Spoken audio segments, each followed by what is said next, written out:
নমস্কাৰ বন্ধুসকল, মই হিৰেণ।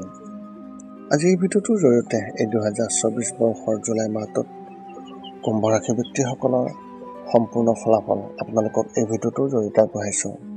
প্ৰথমে মোৰ চেনেলটো আপোনালোকে ছাবস্ক্ৰাইব কৰি ল'ব, যাতে মোৰ পিছৰ ভিডিঅ'বিলাক আপোনালোকে সহজে লাভ কৰিব পাৰে। লগতে মোৰ ভিডিঅ' যদি ভাল লাগে তেনে লাইক আৰু শ্বেয়াৰ কৰিব, কমেণ্ট কৰি আপোনালোকৰ মনোভাৱ প্ৰকাশ কৰিব। এতিয়া আহোঁ মূল বিষয়লৈ। কুম্ভ ৰাশি ব্যক্তিসকলৰ এই জুলাই মাহটোত তেওঁলোকৰ পাৰিবাৰিক জীৱনৰ ক্ষেত্ৰত এনেধৰণৰ।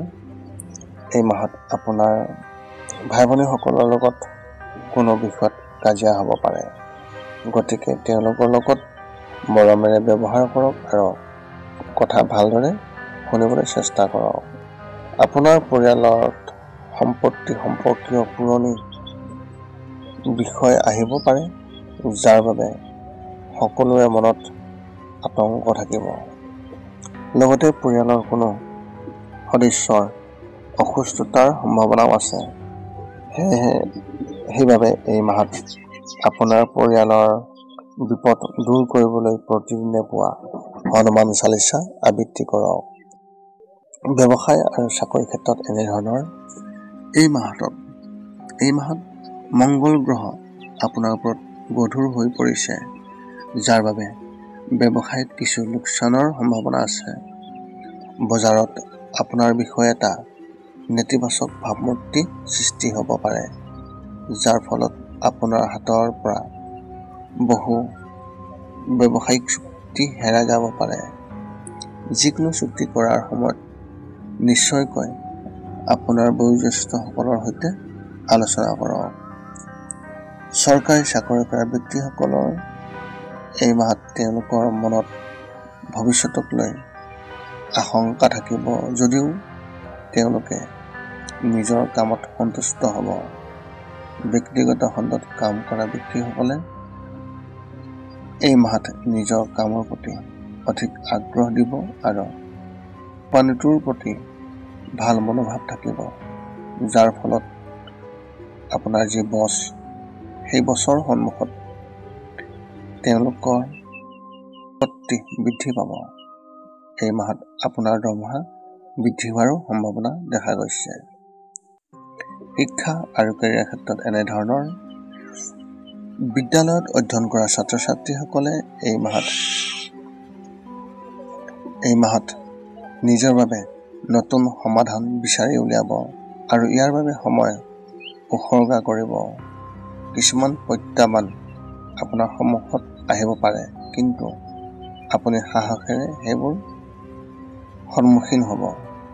উচ্চ শিক্ষা গ্ৰহণ কৰা ছাত্ৰ ছাত্ৰীসকলে কোনো কথাত হতাশ হৈ থাকিব পাৰে।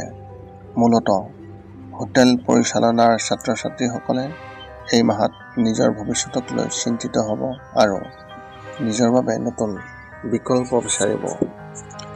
চৰকাৰী পৰীক্ষাৰ বাবে প্ৰস্তুতি চলোৱা ছাত্ৰ ছাত্ৰীসকলে এই মাহতে সোণালী সুযোগ লাভ কৰিব পাৰে, গতিকে নিজৰ চৌপাশৰ বিশেষ যত্ন লওক।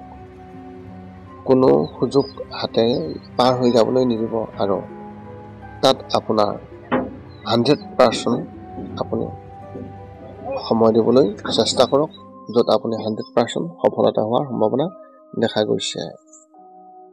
প্ৰেমৰ ক্ষেত্ৰত এনেধৰণৰ। এই মাহটো প্ৰেম জীৱনৰ বাবে খুবেই ভাল আৰু আপুনিও আপোনাৰ সংগীৰ প্ৰতি সৎ হ'ব। বিবাহিতসকলে হয়তো নিজৰ সংগীৰ প্ৰতি আৱেগিক হৈ পৰিব আৰু তেওঁলোকৰ বাবে নতুন কিবা এটা কৰিবলৈ চেষ্টা কৰিব।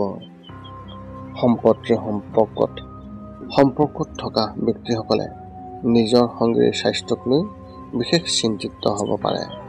বিবাহৰ বাবে অপেক্ষা কৰি থকা ব্যক্তিসকলে এই মাহত নিজৰ জীৱনসংগী বিচাৰি উলিওৱাত শক্তি অপচয় কৰিব নালাগে, কাৰণ এই মাহত ইয়াৰ কোনো শুভ লক্ষণ দেখা পোৱা নাযায়। কাৰোবাৰ প্ৰতি আকৰ্ষিত হ'লে তাতো হতাশ হ'ব। স্বাস্থ্যৰ ক্ষেত্ৰত এনেধৰণৰ। স্বাস্থ্যৰ দৃষ্টিকোণৰ পৰা এই মাহত আপুনি দুৰ্বল অনুভৱ কৰিব আৰু কোনোবা নহয় কোনোবা ৰোগত আক্ৰান্ত হ'ব। এনে পৰিস্থিতিত স্বাস্থ্যৰ বিশেষ যত্ন লওক আৰু কোনো কথাতে বেছি চিন্তা নকৰিব। প্ৰতিদিনে ব্যায়াম বা যোগাসন কৰাৰ অভ্যাস গঢ়ি তুলিবলৈ খুব ভাল অভ্যাস কৰক। আপুনিও মানসিকভাৱে অসুস্থ অনুভৱ কৰিব পাৰে, যাৰ বাবে আপুনি মানসিক চাপত পৰিব পাৰে। এনে সময়ত নিজৰ ওপৰত বিশ্বাস বজাই ৰাখক আৰু ধৈৰ্য ধৰি ৰাখক। আপোনাৰ এই মাহত শুভ সংখ্যা হিচাপে 8 আৰু শুভ ৰং হিচাপে আপুনি এই মাহত ধূসৰ ৰং ব্যৱহাৰ কৰিব পাৰে। এই আছিল কুম্ভ ৰাশিৰ ব্যক্তিসকলৰ জুলাই মাহটোৰ সম্পূৰ্ণ ফলাফল। পুনৰ লগ পাম অন্য এটা ভিডিঅ'ত। আজিলৈ ধন্যবাদ।